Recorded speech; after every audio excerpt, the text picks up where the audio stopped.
ಕೋಗಿಲು ಲೇಔಟ್ನಲ್ಲಿ ಅಕ್ರಮ ಮನೆ ತೆರವು ವಿಚಾರಕ್ಕೆ ಸಂಬಂಧಪಟ್ಟ ಹಾಗೆ ಸಂತ್ರಸ್ತರಿಗೆ ಗುಡ್ ನ್ಯೂಸ್ ಕೊಟ್ಟಿದೆ ರಾಜ್ಯ ಸರ್ಕಾರ. ಗುರುವಾರದಿಂದಲೇ ಕೋಗಿಲು ನಿವಾಸಿಗಳಿಗೆ ಮನೆ ಹಂಚಿಕೆಯನ್ನ ಮಾಡಲಾಗುತ್ತೆ ಹೀಗಂತ ಸಚಿವ ಕೃಷ್ಣ ಬೈರೇಗೌಡ ಮತ್ತು ಜಮೀರ್ ಸಭೆಯಲ್ಲಿ ನಿರ್ಧಾರವನ್ನ ಕೈಗೊಂಡಿದ್ದಾರೆ. ಗುಡ್ ನ್ಯೂಸ್ ಕೊಟ್ಟಿದ್ದಾರೆ ಸಂತ್ರಸ್ತರಿಗೆ ರಾಜ್ಯ ಸರ್ಕಾರ. ಗುರುವಾರದಿಂದಲೇ ಕೋಗಿಲು ನಿವಾಸಿಗಳಿಗೆ ಅಂದ್ರೆ ನಾಳೆದಿಂದಲೇ ಮನೆ ಹಂಚಿಕೆ ವಿಚಾರಕ್ಕೆ ಸಂಬಂಧಪಟ್ಟ ಹಾಗೆ ಸಚಿವ ಕೃಷ್ಣ ಬೈರೇಗೌಡ ಮತ್ತು ಜಮೀರ್ ಸಭೆಯಲ್ಲಿ ನಿರ್ಧಾರವನ್ನ ಕೈಗೊಂಡಿರುವಂತಹ ವಿಚಾರವನ್ನ ತಿಳಿಸಿದ್ದಾರೆ.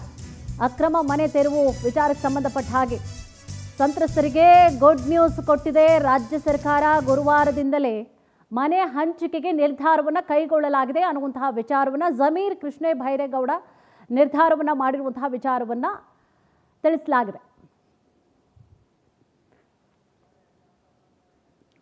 ಬಹಳಷ್ಟು ರಾಜ್ಯ ವ್ಯಾಪಿ ಸುದ್ದಿ ಆಗಿತ್ತು. ಜೊತೆಗೆ ಈ ವಿಚಾರಕ್ಕೆ ಸಂಬಂಧಪಟ್ಟ ಹಾಗೆ ಬೇರೆ ಸ್ಟೇಟ್ನ CM ಎಲ್ಲ ಕೂಡ ಇನ್ವಾಲ್ವ್ ಆಗಿಬಿಟ್ಟಿದ್ರು, ಬಂದ್ಬಿಟ್ಟಿದ್ರು. ಎಲ್ಲ ಏನೋ ಆಗ್ತಾ ಇದೆ, ತೊಂದರೆ ಆಗ್ತಾ ಇದೆ ಅಂತ ಹೇಳಿ ಬೇರೆ ಸ್ಟೇಟ್ನ CMಗಳೆಲ್ಲ ಕೂಡ ಇಲ್ಲಿಗೆಲ್ಲ ಆಗಮಿಸುವಂತಹ ಲೆವೆಲ್ಗೆ, ಅಂದರೆ ಪಿಣರಾಯಿ ಅವರೆಲ್ಲ ಬರೋದು ಮಾತನಾಡೋದು ಅಂತ ಆ ರೀತಿಯಾಗಿ ಎಲ್ಲ ಕಡೆಯಲ್ಲೂ ಸುದ್ದಿ ಆಗಿದ್ದಂಥ ಈ ಕೋಗಿಲು ನಿವಾಸಿಗಳಿಗೆ ಮನೆ ಹಂಚಿಕೆಯನ್ನು ಮಾಡಬೇಕು ಅನ್ನುವಂತಹ ಸಂಬಂಧವಾಗಿ ಕೂಡ ರಾಜ್ಯವ್ಯಾಪಿ ಚರ್ಚೆಗೂ ಕೂಡ ಗ್ರಾಸವಾಗ್ತಾ ಇತ್ತು. ಅವರೆಲ್ಲ ಹೋಗಬೇಕು, ಏನು ಮಾಡಬೇಕು, ಮನೆ ತೆರವು ಮಾಡಿದ್ರೆ ಈ ರೀತಿಯಾಗಿ ಅಂತೇಳಿ ಭಾಳಷ್ಟು ಸುದ್ದಿಗಳು ಕೂಡ ಆಗಿತ್ತು. ಅದರ ಬೆನ್ನಲ್ಲೇ ಒಂದು ಕಡೆ BJP ಪ್ರೊಟೆಸ್ಟನ್ನು ಕೂಡ ಈಗಾಗಲೇ ಮಾಡಲಿಕ್ಕೆ ಅಂಥೇಳಿ ಸನ್ನದ್ಧರಾಗಿದ್ದಾರೆ.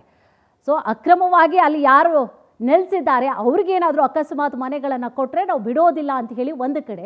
ಬಟ್ ಈಗ ಯಾವ ರೀತಿಯಾಗಿ ಯಾರಿಗೆಲ್ಲ ಮನೆಗಳನ್ನು ಕೊಡಬೇಕು, ಅಥವಾ ನಿಜಕ್ಕೂ ಕೂಡ ಅವರು ಫಲಾನುಭವಿಗಳಾಗಿದ್ರಾ, ಅಥವಾ ಅವ್ರದ್ದು ಇತ್ತ ಅಲ್ಲಿ ಸೈಟು, ಅಥವಾ ಯಾವುದಾದ್ರೂ ಯೋಜನೆಗಳ ಮೂಲಕವಾಗಿ ಮನೆಗಳನ್ನು ಅಥವಾ ಸೈಟ್ಗಳನ್ನು ಅಲ್ಲಿ ನೀಡಲಾಗಿತ್ತು, ಅವೆಲ್ಲವನ್ನು ಕೂಡ ಪರಿಗಣಿಸಿ ಎಷ್ಟು ವರ್ಷಗಳಿಂದ ಇದ್ದಾರೆ, ಹೇಗೆ ಏನು ಎತ್ತ ಎಲ್ಲವನ್ನು ಕೂಡ ಪರಿಗಣಿಸಿ ಇನ್ನು ರಾಜ್ಯ ಸರ್ಕಾರ ಕೂಡ ಗುಡ್ ನ್ಯೂಸನ್ನು ಕೊಟ್ಟಿದೆ. ಅಂದರೆ ಕೋಗಿಲು ನಿವಾಸಿಗಳಿಗೆ ಮನೆ ಹಂಚಿಕೆಯ ನಿರ್ಧಾರವನ್ನು ಕೂಡ ಕೈಗೊಳ್ಳಲಾಗಿದೆ. ಅಂದರೆ ನಾಳಿದ್ದಿಂದನೇ ಸಚಿವ ಕೃಷ್ಣ ಬೈರೇಗೌಡ ಜೊತೆಗೆ ಜಮೀರ್ ಸಭೆಯಲ್ಲಿ ನಿರ್ಧಾರವನ್ನು ಕೈಗೊಂಡಿದ್ದಾರೆ. ನಾಳಿದ್ದಿಂದ ಕೊಡುವಂಥ ವಿಚಾರಕ್ಕೆ ಸಂಬಂಧಪಟ್ಟ ಹಾಗೆ ಕೋಗಿಲು ಲೇಔಟ್ನಲ್ಲಿ ಅಕ್ರಮ ಮನೆ ತೆರವು ವಿಚಾರಕ್ಕೆ ಸಂಬಂಧಪಟ್ಟ ಹಾಗೆ ರಾಜ್ಯ ಸರ್ಕಾರದಿಂದ ಗುಡ್ ನ್ಯೂಸ್ ಸಿಕ್ಕಿದೆ. ಬಟ್ ಮುಂದಿನ ದಿನಗಳಲ್ಲಿ ನೋಡಬೇಕು ಯಾರಿಗೆಲ್ಲ ಮನೆ ಹಂಚಿಕೆ ಆಗುತ್ತೆ, ಯಾರೆಲ್ಲ ಫಲಾನುಭವಿಗಳಿದ್ರು ಅವ್ರಿಗೆ ಮಾತ್ರ ಆಗುತ್ತಾ, ಅಥವಾ ಮನೆ ಕಳ್ಕೊಂಡವರೆಲ್ಲ ಅಕ್ರಮವಾಗಿ ಅಲ್ಲಿ ಏನು ಮನೆಗಳನ್ನು ಕಟ್ಕೊಂಡು ಬೇರೆ ಬೇರೆ ಕಡೆಯಿಂದ ಬಂದಿದ್ದಾರಲ್ಲ ಅವ್ರಿಗೂ ಮನೆಯನ್ನು ಹಂಚಿಕೆ ಮಾಡಲಾಗುತ್ತೆ. ಹೀಗೆ ಸಾಕಷ್ಟು ಪ್ರಶ್ನೆಗಳು ಓಡಾಡ್ತದೆ. ಅಕಸ್ಮಾತ್ ಅವ್ರಿಗೇನಾದರೂ ಕೊಟ್ಟರೆ BJP ಅಂತೂ ಕೆರಳಿ ಕೆಂಡ ಆಗಿಬಿಡ್ತಾರೆ. ರಾಜ್ಯದ ಜನ ಕೂಡ ಕೆರಳಿ ಕೆಂಡ ಆಗುವಂತಹ ಸಾಧ್ಯತೆಗಳಿದೆ.